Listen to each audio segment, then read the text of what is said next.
to the Toes on the Line podcast. I'm your host, Gio Grassi. Today I have my first female strength coach on, Coach Sam Contorno from Stanford University. Sam, thanks for coming on today, and I appreciate you coming on because my wife was telling me for weeks and weeks, you've got to get a woman on your podcast. I finally got one, and she's hyped. I know you're hyped. I'm hyped up because I really want to get to like the nitty gritty of what it is to be a strength coach, a female strength coach working with football and men's volleyball at a Power 5 conference. And Sam, thanks for coming on. How are you doing today? I'm doing great, man. Thank you so much for having me. And I love that your wife is on the whole female hype train. Like, you know, we need more of that in this field. But no, I'm doing great. I'm here in California. Again, I'm a sports performance coach for Stanford. I work predominantly with football and men's volleyball. And I've pretty much worked with mostly male athletes my entire coaching career. I did work with women's lightweight crew for a time, which was also an awesome experience because they were a weight class sport of females. And that's what I do. I compete in weightlifting. So, you know, I don't know. I definitely have like very interesting opinions on this whole like female coach versus male coach. And, you know, I'd love to get more into that. Yeah. And I'd love to touch, you know, based on what it takes to be, you know, a coach at that level, especially a woman, because you don't really hear about women in football. I mean, it's starting to really break ground in the NFL, but not so much in college. And I'll be honest, I've had a bunch of female interns that I've worked with personally back when I was interning that I, you know, hire on staff now. So if you could just take time into, you know, your background, how you got into coaching, you know, where you've interned, your experiences and how you broke through into, you know, the role that you're in now.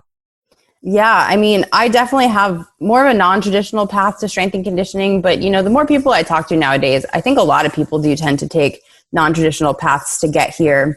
You know, I was an athlete my whole life. I played every single sport. When I got into high school, it was predominantly softball. I come from a really big New York sports family. Like, I think I would have been exiled had I not grown up like a Giants and Yankees fan. Oh, yes. Now I'm we sure talking. You understand. Now we talking. Yeah. Quick funny story. My senior year in high school, the Giants won the Super Bowl. They, 18-0, beat the Patriots. And we all got the day off from school to go to the Super Bowl parade.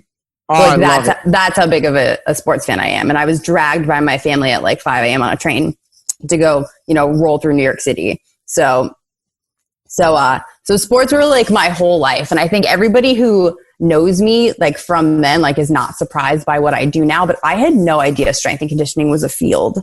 So I played softball. I didn't have a great experience in high school, didn't have a great coach. And I was so burnt out by the end of it that I was like, I don't want to play in college. I'm over it. I just want to go to school to go to school. Mm-hmm. And so I ended up going to Binghamton University. And my plan the whole time was med school. So my undergrad is molecular integrative neuroscience. And then I have a minor in health and wellness. Binghamton had no exercise science program.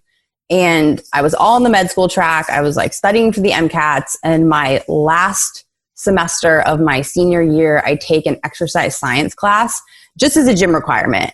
Mm-hmm. And I'm sitting there day one, our teacher's lecturing and I'm like, oh man, like this is what I wanted to do. Like totally missed the boat.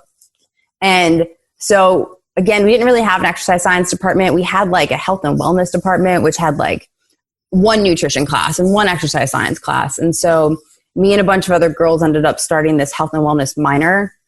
And so I ended up staying an extra semester and I was the first one there to graduate with this minor.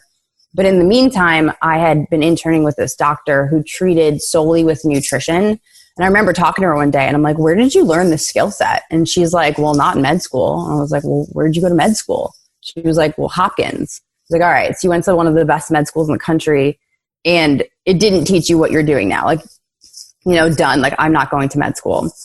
And at that time, like, since I didn't play D1 sports, like, I just didn't know what a strength coach was. And all of my professors at the time were personal trainers. So it was like, all right, like I'll go get my master's in nutrition from this like holistic science-based program and then I'll personal train. And this seems to be like what you're supposed to do in this field. And, I graduate, I start personal training and I like it. Like it's great, but I don't love it. Like something was always missing. Like I definitely wasn't like super excited to go to work every day. I didn't find it like super interesting.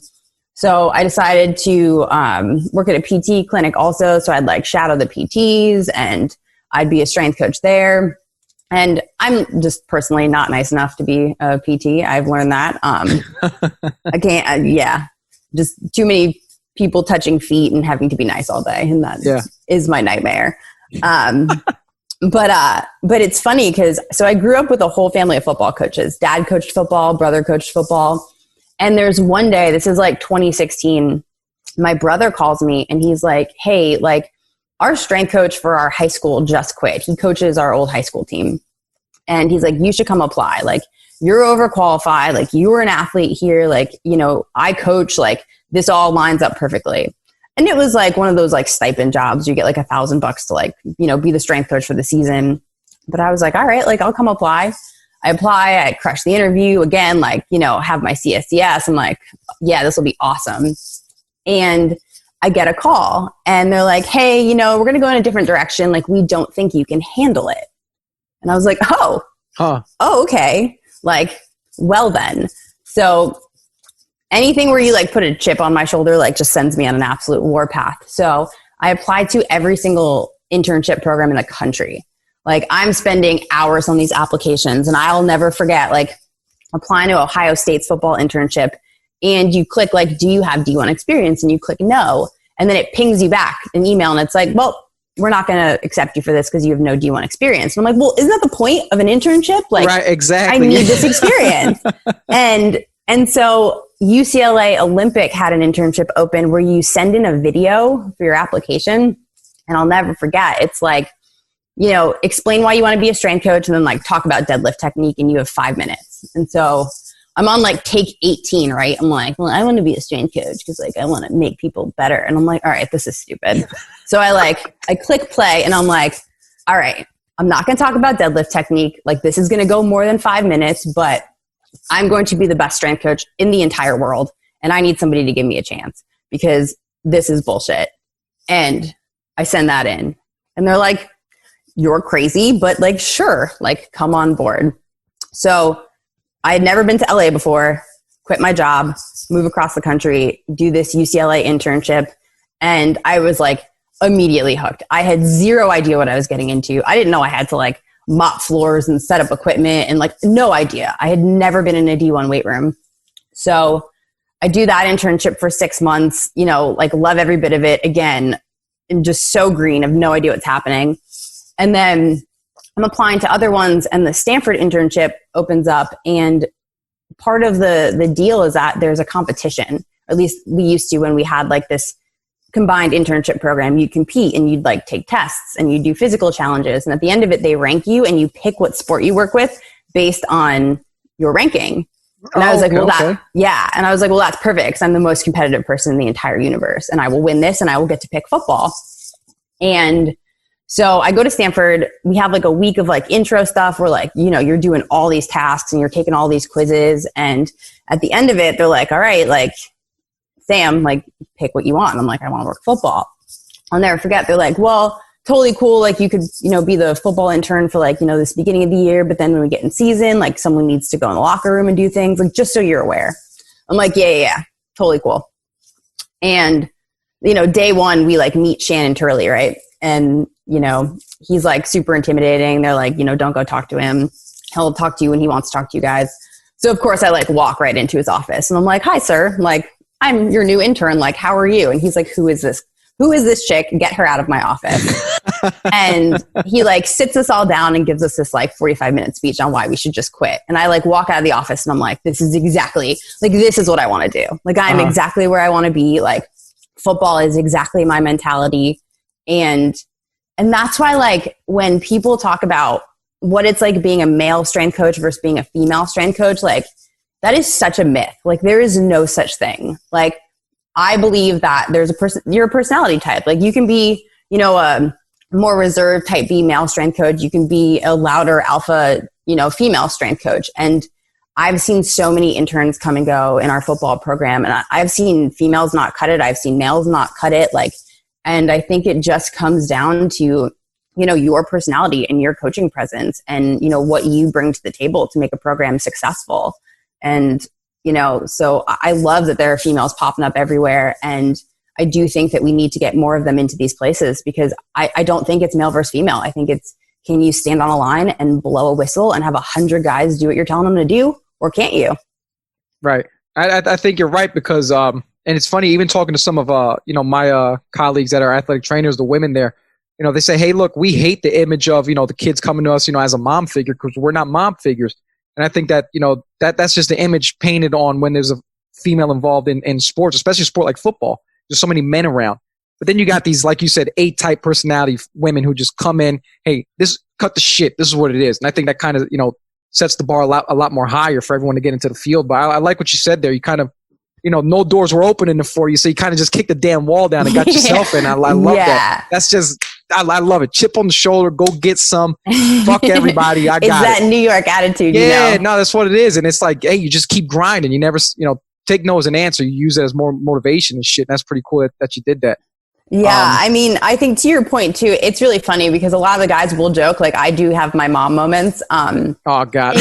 I've known them for so I'm not like at all a kid. I don't like kids, nor am I good with them, nor do I have like any mom genes like whatsoever. But like, I've had some of these kids now for 4 years. And, I'm not a person who gets mad that often, but when they really do something to piss me off or they've crossed some type of standard that I've set, like I will let them have it. And they're like, whoa, like she's mad today. And I'm like, yeah, like you've all pissed me off. So I definitely do have my moments where it's like, oh mom is pissed. Like we've done something wrong. Like, we can't go run to dad to fix this one.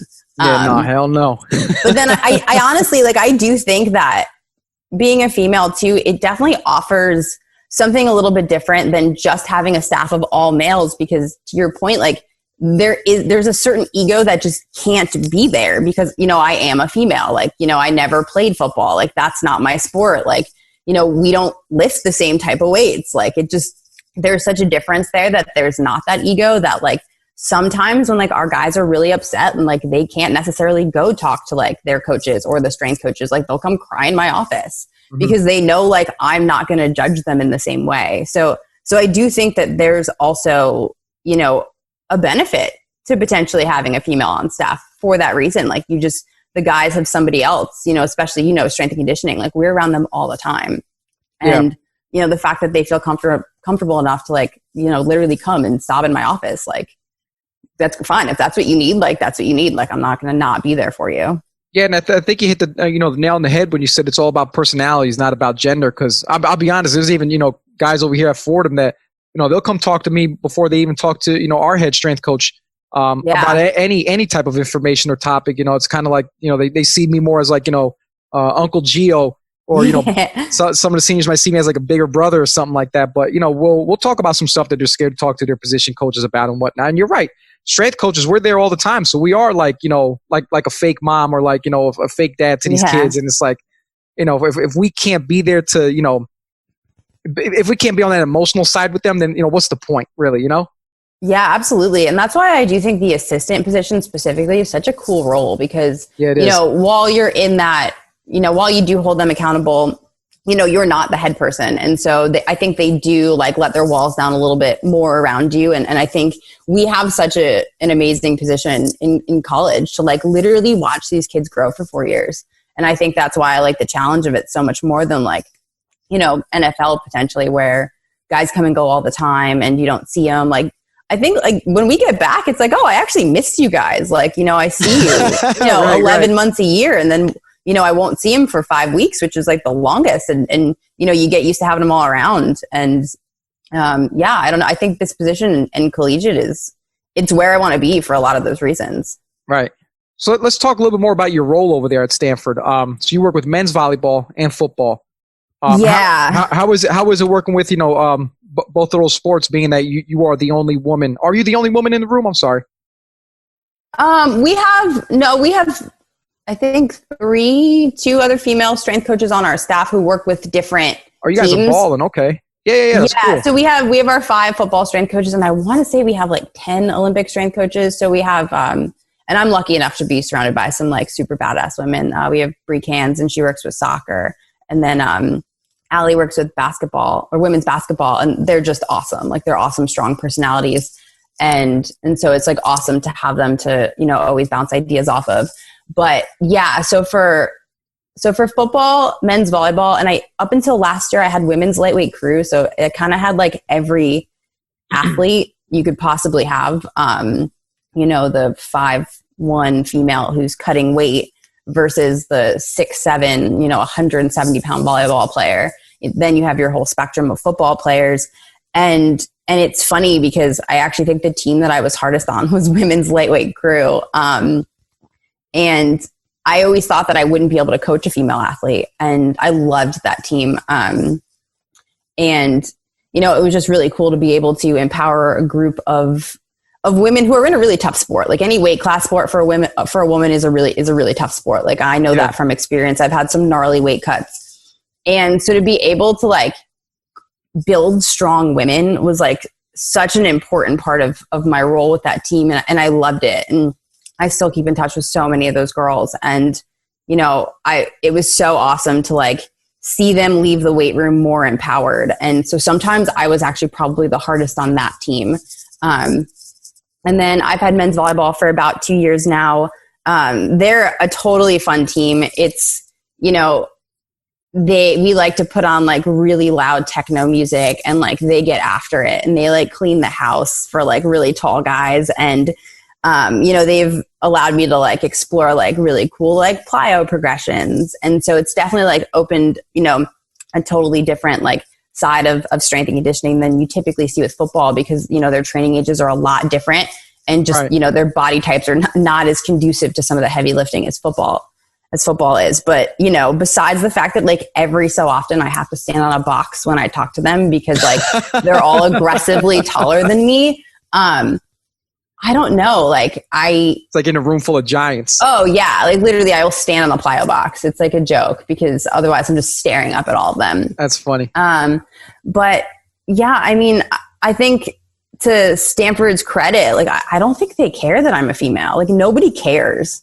And I think that's the most important part is that, my staff will joke, like I'll say something and they're like, oh yeah, like we forgot you're a girl. Or like, we'll be in the middle of camp and the football team will be like, man, like we haven't seen a female in like 5 weeks. And then, like someone will fart and then they'll all like look at me and be like, I'm like, yeah, I know. Like this is my life. So, I think to give the program a lot of credit is that like people just don't see me as a girl. Like they just don't care. Yeah. And I think that's the most important part is that like, it's not something that people make a big deal of because it isn't a big deal. And it really just comes down to like, how you carry yourself and how you coach. And that's been the coolest part.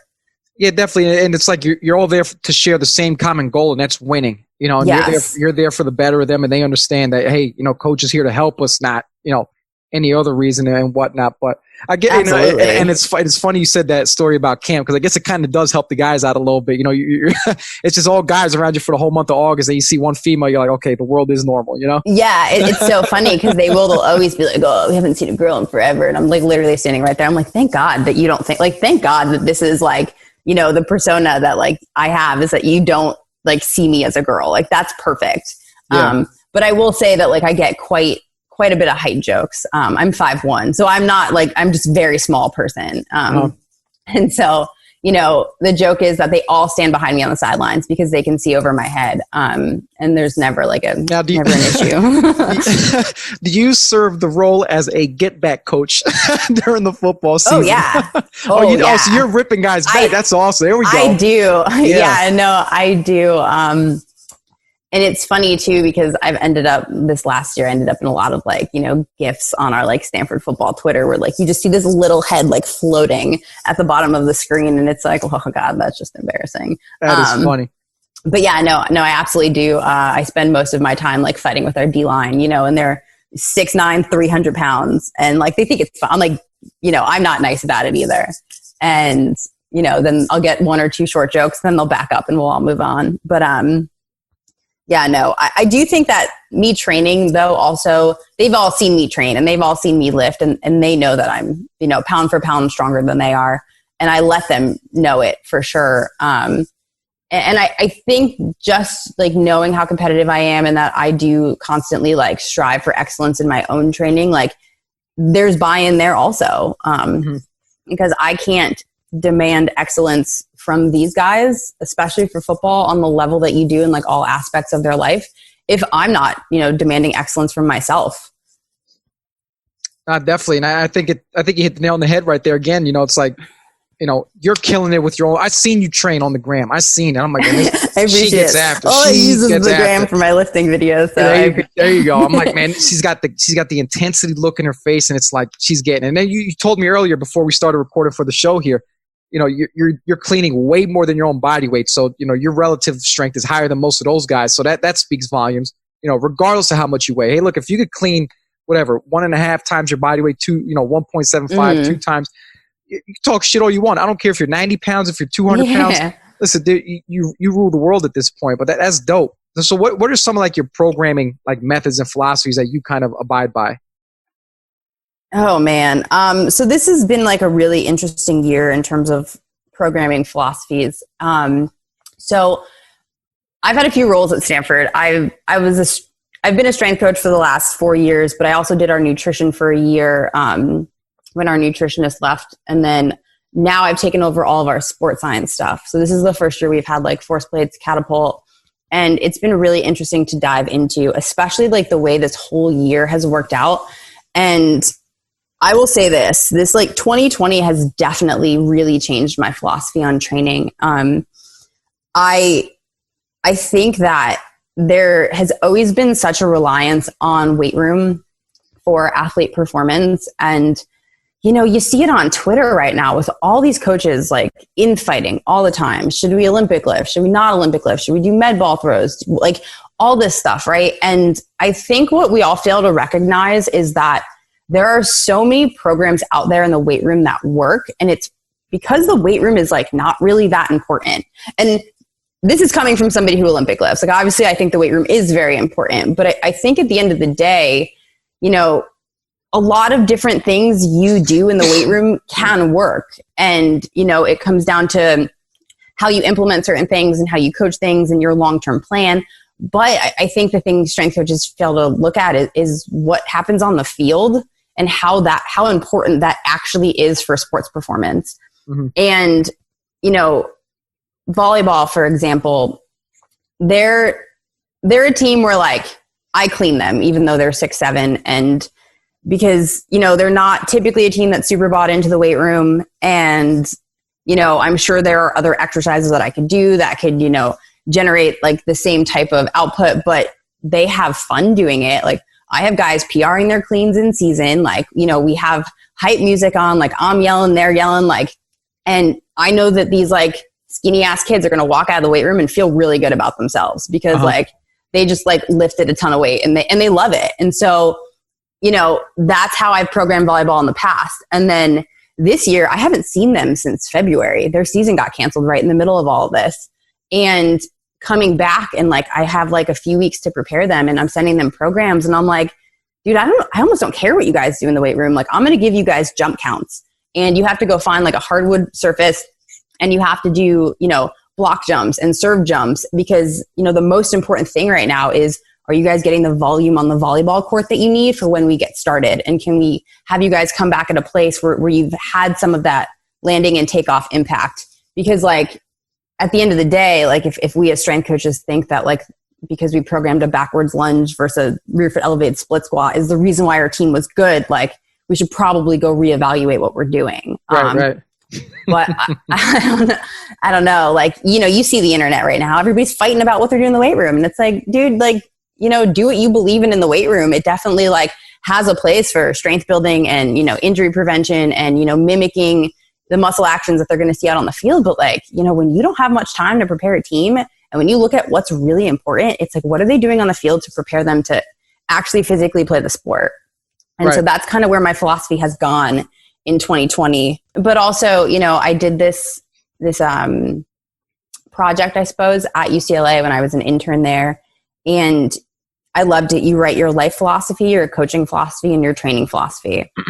And I remember, when you're an intern, like the confidence curve, you're like writing stuff down and you're like, this makes so much sense. Like, I'm so smart. Like, this is a great idea. And then you like read it a year later and you're like, you are an absolute moron. I'm telling you, I thought I was a genius at 23 and I'm 33 now. And I'm like, I was a fucking idiot.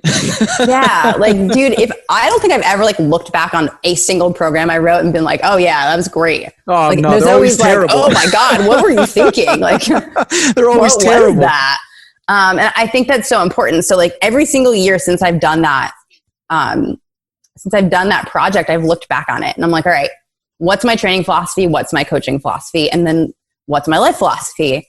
And I think the most important thing with that is that my training and coaching philosophy have changed every single year. I don't even know how to like verbalize it at this point. It's changed so much. But like the one thing that's been the same is my life philosophy, which was, and this is, I wrote this like 5 years ago, and it was, I'm constantly trying to seek like the ultimate in human performance, whether it's, physical, mental, intellectual, spiritual, whatever it is, like how far can we push the human mind and the human body, and like, what edges can we get to, and how far can we expand those edges? And I think that everything I do like feeds into that ultimate goal of mine. So, I can't say I have a specific career goal because this could take me in so many paths. Like, when I started, I never thought I'd get into sports science, and now I absolutely love it. And it's definitely like more of like how I think, and it's what I do want to pursue. But I say that, and then in like 3 years it could,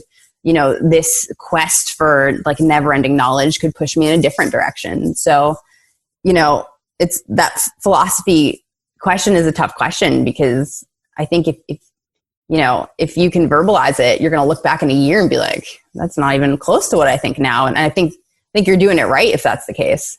Yeah. And I think you're right about that too, because life changes. 2020 showed that for a fact. But it's like even if you write all your goals down on paper, your 5-year goal, and you accomplish those so quick, it's like, okay, what's next? Do I continue to plan goals, or do I just live life without plan? And whatever happens, happens. I'll be honest, I kind of like living that way, because I don't like planning shit, because to me it's like if I plan something and it doesn't go through, now I'm pissed off. And I don't like being pissed off. But I like setting, like you said, you have these standards where it's like, hey, am I meeting my own personal standard? Am I getting there? I want ultimate human performance. Are we achieving that, or am I slacking off? So I like that you spoke about that, because I think a lot of people make those mistakes where they just expect too much out of themselves. And it's like, you might not get there tomorrow. You might not get there in 10 years. But how you get there is, that's the day-to-day approach that you should take. Oh, yeah, absolutely. And I think that people in this field specifically, like I think the reason that we get to where we are is because our goals aren't just like finite titles. It's like every time we get somewhere, it's like, okay, what's next? And right. I definitely am a person who sometimes needs to like, just like realize where I am and appreciate where I am, and like, but I can't help myself to always be like, all right, well, like what's next? And I think a lot of us in this field are that way. And I think unfortunately, like you do have to be that way to get anywhere in this field. Because when you're, mopping floors, when you're an intern and you can't see a bigger picture, you're going to be miserable. But if you're like, all right, this is going to lead me to this, it's going to lead me to this, it's going to lead me to this, like then it's easier to get through stuff like that. Yeah, definitely. So real quick, I want to take a few steps back. So you're doing sports science stuff now, you said, correct? Yeah. Good. Now I'm a geek with that stuff. Oh, me too. It's funny because we don't have much technology here at Fordham, smaller school. But we do have, GymAware. We don't have force plates or none of that nature. However, I do collect basic data enough to give me information and draw the daily picture to say, hey, I got a global perspective of, X, Y, and Z athletes. What are some stuff that like you fall in love with over there, and what metrics do you love to live, not live by, but kind of like, hey, these are my go-tos? It's funny because, we are fortunate at Stanford where we do have access to a lot of tech. And I will say, I talk to people about this a lot, like to define sports science, like you're not defined by what tech you use. I think that's like the biggest thing. I think there's, so many people who are like, oh, we have this and we have this. This makes me a sports scientist. And it's like, well, I think what makes someone a sports scientist versus not is how you think about things and how you think about, the data that you're given. And I think, and how you collect it and how you use it. And that's more important than like what tools you can say you're good at playing with. So then starting the 2020 season, we got Catapult, and that was awesome. Cause again, they're like, Sam, here, like science project, like go run Catapult. And I was like, all right, like I will research how to do this and figure out who we're going to put it on and all this stuff. And so the really cool part about that has been, you know, I think everybody thinks they know what football actually looks like, but like now you really get to see what football looks like. And that leads me to like my 2020 philosophy being a little bit different is like, you know, you've had these drills for years and years, you know, in conditioning, and you're like, all right, this is going to condition a football team. And then you actually see what the game of football is, and you're like, all right, none of that was what we've been doing in the past. Mm-hmm. And I think the whole country seems to be trending towards that direction because everybody, you know, has this information now and they look at it and they're like, okay, like, you know, a guy runs this many yards in a game, like, does he need to run this many yards in conditioning? Or if he does, like, what speeds do they need to be at? And, you know, do they need to run for, you know, 2 straight minutes and, you know, whatever it is. So one of the really cool things we've done with Catapult this year, and, you know, it's year 1. So there's a lot that goes into that, you know, just building buy-in with the staff and with the athletes. And like, we have athletes who will ask you a million questions about everything that you put on them. So like, that makes me better because they're asking me what it does. So I have to explain it to Stanford kids.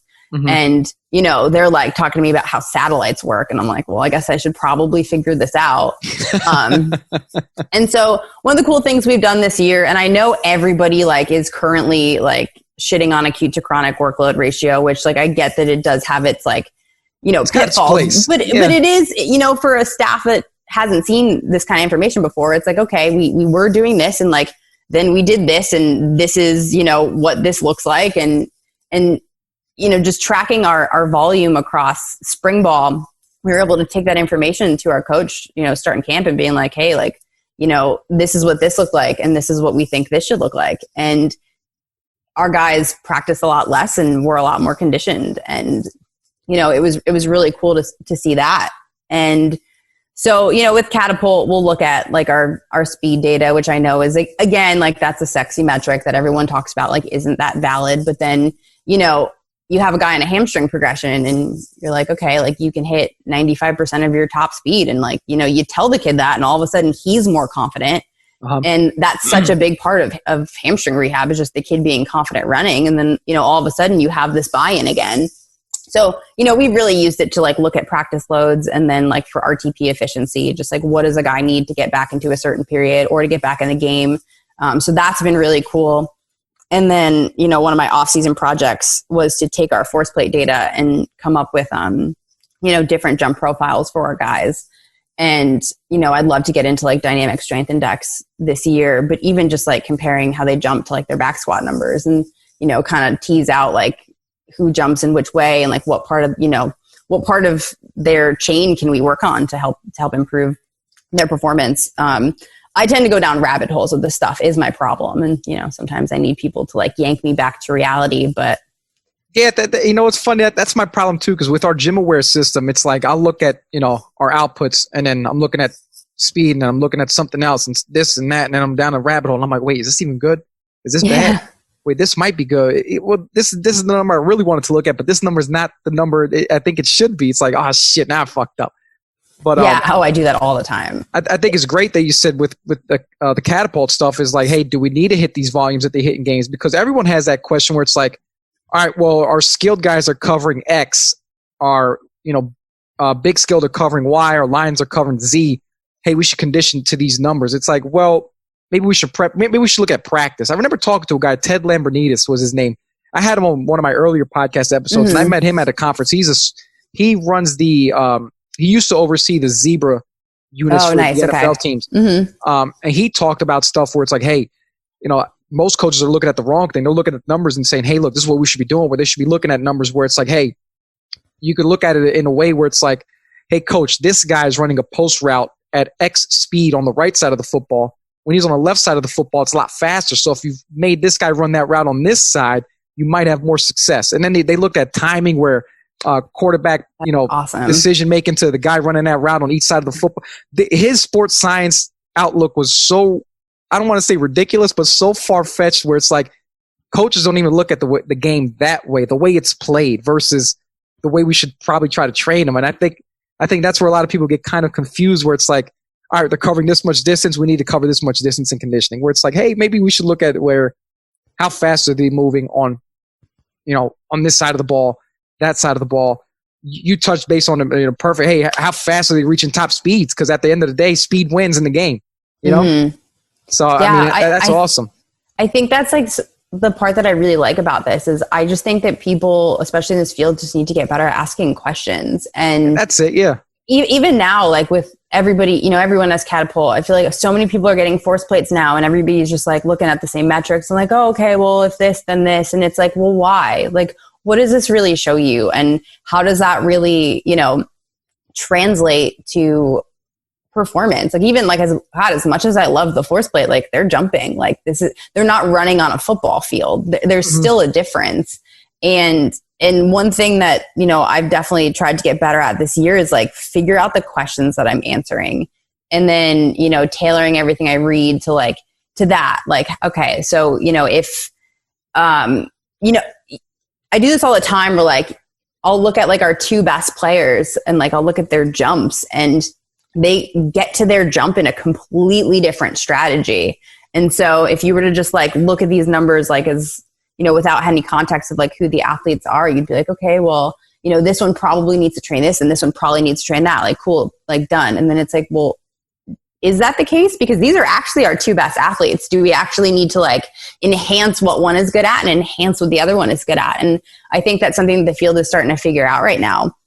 And the other thing with sports science, and I don't know if you've noticed this, is I think if you have enough of a coach's eye and you've developed a coach's eye, like all the data really shows is like the things that you've actually known this entire time. It just confirms it for you. Yeah. Just confirm. Yeah. Like, if like a practice is hard or not, like you can see it, you see the guy's body language and, it's really cool to then have the data be like, all right, cool. Like that's what I saw. And so that makes it a lot easier to like get by and explain to coaches and other strength coaches, like, hey, look, this is what I'm seeing. And like, I know we all see it, like this isn't a crazy leap.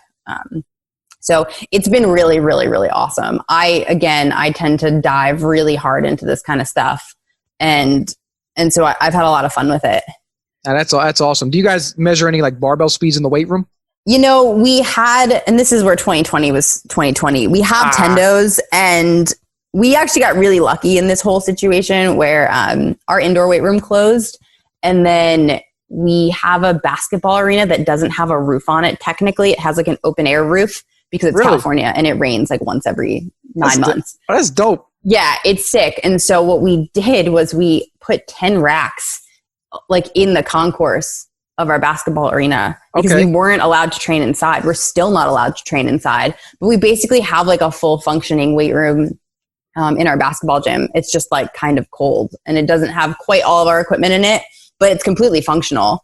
And, we had no interns, and this would have been the absolute perfect year for like, VBT and auto regulation. But, when you have 6 groups a day and you're coaching from 7 a.m. to 7 p.m., like the last thing we were doing, we were putting batteries in tendos. So we didn't use them this year. And like, it is what it is. Like 2020 happened and, everything just can't be perfect. Like we had to go on the road. Like I didn't get to bring the force plate. Like it was what it was. Like, and that's like, honestly, like that's where like tech is cool, but like it's also not necessary sometimes to win football games, as our guys have showed. But yeah, we do have tendos. I would love to like look into like gym aware. I've heard good things about Perch too, where like it's at least like cloud based and you don't have to like write it down. Because that's the one tough part about tendos is if I wanted to log it, like we'd have to like literally write it down or have the guys write it down, and they can't quite be trusted to. I'll be honest. To do that. And it's funny. I'll be honest. We use Team Builder in our weight room because we shifted away from paper. With the whole COVID stuff with whatever minimizing touching things. But that Team Builder and our gym awares for our barbell outputs, and it's funny because I still document everything in Excel. I'm like, listen, I need to see everything on one space. I don't want to jump from window to window and then athlete page to athlete page. But yeah, I'll tell you, when you start using those tendos, I don't know if you have in the past, but you develop such a coach's eye where you're like, hey, take the weight down. That's not the speed it needs to be at. And the kid looks at you like, how the fuck does coach know? Yeah. Oh, yeah. How fast I should be. It's like, dude, I know what's fast and what's not. we're not training for heavy strength, right? Or absolute strength now. We're going for, some speed right now. Oh, So yeah. No, that's, again, to that point, like, I think we really all we do know what we're looking at. And that's like the important part about developing that coach's eye. I think so many people are like tech first, and it's like cool, but like I can watch our guys jump on the force plate and like I can, I look at this stuff, I'm like, oh yeah, that makes sense about their jumping ability. Like that about them. It's just like a way to quantify it. And, I think it really does help build buy-in with the guys too. When, they'll be like, man, how fast did I run yesterday? And I'm like, oh, well, it was this. And it was on this play. And they're like, oh, like, that? It's like, yeah, like we saw it. Like I can see the signature. Like they love to be able to like put that stuff together and be like, wow, like how cool is that that literally showed what I was doing.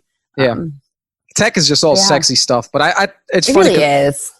We actually talked about it as a staff over here. It's like, hey, we're going to get to the point where it's like, hey, look, 18, 19, 20-year-old kid probably does not need to be on a gym aware. Probably doesn't need to do anything on a force plate. If given a situation, you might have a kid that's coming back to play, and it's like, all right, let's see what's going on. But we're at the point where it's like, hey, look, they're gonna have to earn this type of shit. It's like, hey, you want to be on a gym aware? Put some squat numbers up. You want to squat with some chains? Get some strength first. We're not gonna, there's no reason to do some any type of wild type of like what quality do we need to train outside of strength with an 18-year-old kid? It's like 100%. They're a sponge. Now, they're a testosterone sponge. Unless you get that 18, 19-year-old kid that comes from a high school that they had a strength coach and this guy's rocking out some weights. It's like, all right, maybe we have to consider treating them like a 21-year-old senior, Yeah. And I think that's so true too, is like all this stuff can tell you everything about their jump. And there's not one freshman who we're not going to put on a developmental program this off season. Like you guys are all squatting. It's like, man, you're going to hit these temples, brother. I'm sorry. Yeah, absolutely. And that's, that's what I think is so cool about the weight room too, is that, it really is simple, and if every staff like really just owns like what they're good at and what they can coach, because at the end of the day too, it comes down to, output is everything. It's how you explain the exercises, what these kids hear. It's what music is playing in your weight room. Like it's, all of that stuff is what affects performance. And I think that my like sciencey background and my major was like a very integrative subject, and it's allowed me to understand that like, everything we do and every stimulus you give these kids has like a biological output. And it's not just, did I do the barbell squat jump versus the hex bar jump squat? It's literally like, are these kids rolling their eyes when you're talking versus like, are they listening to you when you're talking? Like, have you explained the exercise in a way that's going to get the output that you needed? And there's just so much more that goes into it than just like the exercise selection. And that's why like the Twitter world kills me with like, fucking world of ego strength coach who like need to argue about, what they're doing for power production. And it's like, can you just coach your kids and like have some juice and like put on some good music and like, you're going to get what you want out of them. Yeah. I mean, shoot, if you ask me 3 exercises that, I'd probably staple into my program. I don't run all my teams just because we don't have the time to, because I'm coaching all these other teams, but I'd sprint them, squat them, and some type of pull, whether it be a chin up or an inverted row. Love that. Like cleans, like the cleans look so sexy, looks great on video. I'm telling you, especially with perfect technique. But at the end of the day, does everyone need to be doing that? Probably not. Does everybody need a squat? Oh hell yeah. Is it a back or a front squat or a rear foot elevated? It depends on what your goal for that program is. But yeah, no, you're right. It's like, listen, Coach, I don't care how you won your conference this year. That's cool. It probably wasn't a weight room. I can guarantee you that. Yeah. I mean, I think it really like the thing I've noticed in like collegiate football, it comes down to like, global load management, right? Like, have you looked at your whole year and is what you're doing in the weight room complementary to what you're doing on the field? Yeah. It's not killing them. Yeah. And like, you can do all this fancy, crazy stuff in the weight room and on the field for, conditioning. And then if the coaches practice them for 5 hours a day, like you're screwed and it doesn't matter. And so, do you have a good enough relationship with your coaching staff to be able to talk about like, hey, like, we might need to limit reps on this guy, or like, this is what we were thinking for like practice structure. And then I think a lot of it comes down to team culture would be the other part of that. And, are the guys bought in, and do the guys listen to your coaches when they coach? And, if they do, your program's going to work no matter what it is. If they don't, your program's not going to work no matter what it is. Yeah. And, the other thing too, like football, there's such a wide variety of talent out there among schools. It's like genetics. And I hate to say that, but like, there's a huge part to be played in like how you keep your guys healthy and, what you do in the weight room to complement all this stuff. But like, Alabama is a team of studs. Like you can have those kids jump rope for, every day, and they're going to be Alabama. Like it is what it is. Like, yeah, you could do things to keep them healthy, but football, if you're a baller, you're a baller. Speaking of Alabama real quick, and I don't mean to talk about them, but did you see that there was a recent like Instagram post or Twitter post, whatever it was? It was like at one point Alabama had Mark Ingram, Derrick Henry, Alvin Kamara as like their fourth backup before he transferred out. Kenyon Drake. I'm like, Jesus Christ, they really did have what can you do against a team like that? Yeah, honestly. And, I mean, it's even funny too because going on the road with the team for 4 weeks. I mean, we had to lift them on the field in the grass, like doing push-up isos, and then we had to lift them at a high school in Oregon, and then we lifted them like outside in this like weight room like one day in Santa Barbara. Like it was not ideal training. But you take a team that's stuck together under a common purpose to like just destroy their opponents because we're like kicked out of our conference and they got a chip on their shoulder and we win 4 games. So it's like, I do think that like team culture is just so, undervalued in terms of like, just achieving a mission and like it's great that the whole field is trending towards sports science, but like we need to not forget how to coach. Exactly. Yeah. And don't forget how to build those relationships, because to me that's key. Yeah, absolutely. To me that's key. If I feel like I can connect to every single one of my athletes, there's not one where I'm like, I don't know about this kid. I don't know how to talk to him. Yeah. But good stuff, Coach. Listen, thank you for coming on again today. Oh, no, I appreciate it. Great. But I'd have to share this. I got to ask you this one question before I get you off of here. For sure. Now, and don't give me the runaround answer on this one, because a lot of people do, and I hate it. If you were not a strength coach, what other career do you see yourself in? Oh, I'd be a neurosurgeon. A neurosurgeon? Oh, yeah. I'd have a sleeve of tattoos and I'd operate on people's brains. There's no doubt. Yeah. That's sick. That's gnarly, like you said. See that Cali shit starting to, sorry. What's it called? Get embedded in you. You're saying words like it really now. does. See, I told you. Neurosurgeon. That's dope. A lot of people say teacher. They're like, I'm a coach. Oh, so I can absolutely teach. not. Like, come on, listen, fuck teaching. Hell no. I don't want to say I was a great student. I wasn't a bad student, but it's like, dude, teachers are, to me, sometimes they're damn boring, Oh, I was the worst student. I come from an entire family of teachers, and my whole goal my whole life was to never be a teacher. So it's kind of ironic that I ended up being a coach. Indirect teacher. Yeah, but no, absolutely. I'd go into brain surgery, and then I'd have my tattoo sleeves. And when people are like, excuse me, miss, you have a sleeve of tattoos? I'd be like, yeah, I'm a goddamn neurosurgeon. Yeah. So fuck off. What the hell? Why would you want to be a brain surgeon? Let me ask you that now. So I'm like, I don't know. I'm kind of obsessed with the brain. Like my undergrad was neuroscience. And so, there's so much that we do not understand about like the brain and human consciousness. And so it was my favorite subject in college. I actually have a dopamine molecule tattooed on my foot. Like that's how big of like a neuroscience nerd that I am. Dopamine molecule. Okay. Yeah. Yeah. It's very nerdy.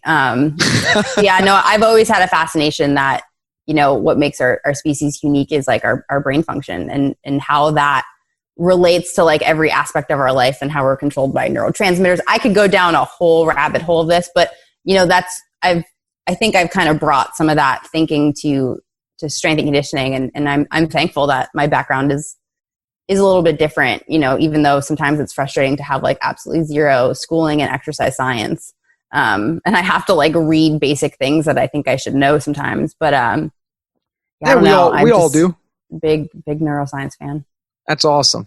That's cool as hell. That's dope. I've never heard anybody say they want to be a neurosurgeon. Shoot, good for you. Lucky you. You'd be a rich ass.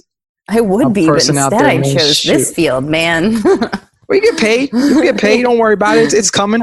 It's coming. The day of a high 6-figure paid strength coach all across the board is coming soon. Yeah, one of these days. I think it's going to happen soon. The more we can keep proving our worth, the better we're doing.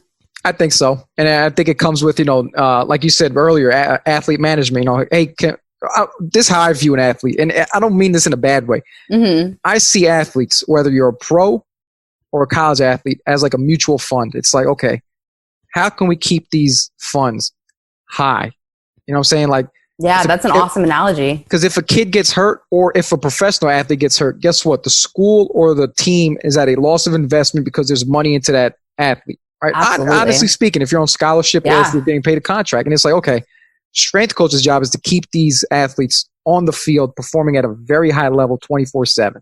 Absolutely. I can't get paid as much as a motherfucker on Wall Street. Are you kidding me? Yeah. I mean, dude, and like we've seen this year how much money is in sports. Like seriously. Too much. Like these coaches buyouts and then everyone's like, oh, I lost money because of the pandemic. It's like, bro, you just paid this dude 15 mil to like retire. Yeah. Like, come on. It's coming though. I think strength coaches are on that road to get well paid. So hopefully it happens sooner than later. For sure. Definitely. Hey, Coach, before I let you go, if people want to reach out to you for any means, what's the best way to connect with you? I'd say Instagram. I'm probably the most active. It's Sam Contorno. I'm relatively responsive to messages, and I really just post a lot of my own personal lifting videos. So that's about the extent of the content on there. Yeah, and she won't big time you either because she didn't big time me. So I didn't. That's dope. Hey, reached out. That's dope. So that's pretty cool. All right, Coach. Well, listen, this was great. This was fun. I appreciate you coming on. Much. And my wife's gonna she'll love this episode. This might be your favorite one. I hope I did it justice. You did, and thanks for coming on again, Coach. Of course. Thank you.